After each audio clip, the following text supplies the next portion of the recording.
Kia ora, hello, I'm Philip Duncan. Thanks for joining us for our Monday weather update as we track high pressure trying to move into New Zealand. And of course, we've got Anzac Day coming up this week as well. Let's get into the animated wind map.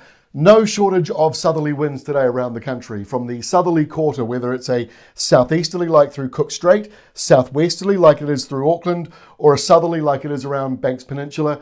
Southerly quarter winds are dominating today, so a little cooler in some areas, but because it's windy and because it's not a true southerly, because it's coming out from Australia and then turning just locally here as one, it isn't too bad out there. In fact, a number of places are still warmer than they should be for this time of the year. Let's have a look at the next 48 hours rainfall. There isn't very much. We've got a little bit up here around the North Island, a couple of lingering showers, and then more of that westerly wind kicking in, and that's the reason why you're seeing wet weather appear back over on the west coast all over again. So the big headline at the moment, or last week, was El Niño has finished. However, it's really important to note that the weather pattern that is El Niño-like, that carries on.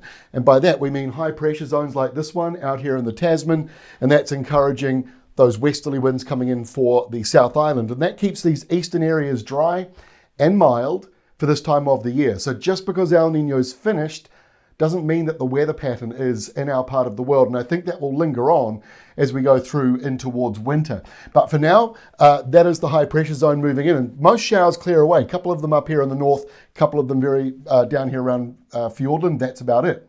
By Wednesday, the high is moving into the top of New Zealand.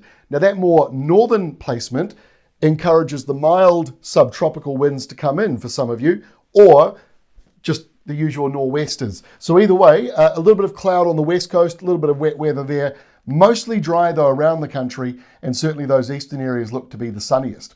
As we get through to Thursday, you've got low pressure stuck to the north of New Zealand. This is coming down. It was going to be in the Coral Sea last week, but it's just getting ahead of the next big high way out over Australia.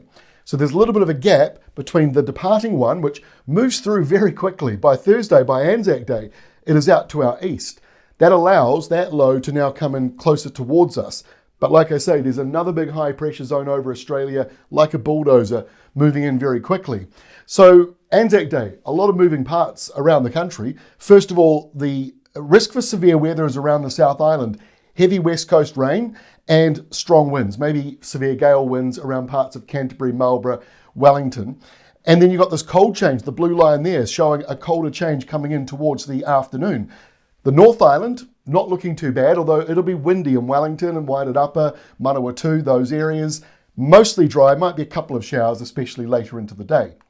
Now on Friday, if you've taken the day off and you've got an extra long weekend on the way, keep an eye on this low to the north, because all it takes is that next big high trying to come in to just shrink a little bit or to take a little bit longer, and that low won't be there. It'll be further down over us. Or the high moves in even faster and squeezes the life out of the system before it gets to us. So it's worth keeping an eye on if you're heading away camping, tramping, or just having a generally outdoor weekend. Just keep an eye on that low. Our forecasts at Weather Watch and Rural Weather in our new app crunch all the computer models, not just this one, and that's what gives you the forecast. So if you're finding the modelling or the maps here a little confusing, just look at our forecast. But look at the South Island. The blue line comes up, takes a bite out of the atmosphere. That means it's much colder for you around the South Island on Friday. There'll be snow on the mountains and ranges. That'll be good if you like skiing, to be hearing the news of snow falling on the mountains. And in the North Island, it'll be a little warmer, a couple of showers around there for you. Now look at Saturday. It arrives pretty quickly, right? That high. I mean, not Saturday itself, although here's hoping it does. In comes the high. Southerly winds again, just like today, Monday. It's a similar kind of setup to today, Monday, as we've got that high pressure zone out to the side of us and southerly quarter winds. But there might be just a few more showers along the western side of the country. And our final map here for Sunday shows the high pressure zone stuck over us on both sides. Now, it's worth pointing out, because we get quite a few complaints about this. They'll go, oh, you guys said it was going to be mostly sunny and I had a big downpour of rain. Take a look at the chance of rain. It might be 10% or 20%. Ignore the amount, because we don't really forecast for showers. We forecast for rain events. And if there are lots of showers, that's easy. But if there's just one single shower that falls, take a look at that chance of rain. That usually gives you a bit of a hint. And look at the high pressure zones here. Despite all the high pressure, all of these little blobs of blue indicate cloudy areas with the chance of a few showers. Not just one shower, but there might be several showers underneath those areas.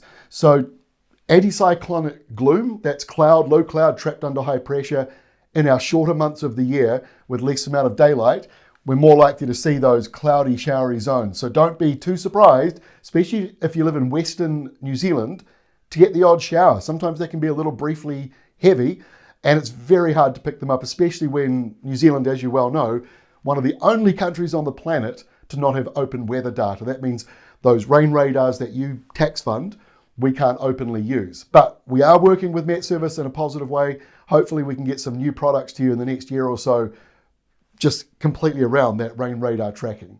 But that's all from me for today. Don't forget our Australia video is also out today. If you want to have a look at their next forecast for the rest of the week and weekend, that video is out this afternoon. Otherwise, we'll see you tomorrow, Tuesday.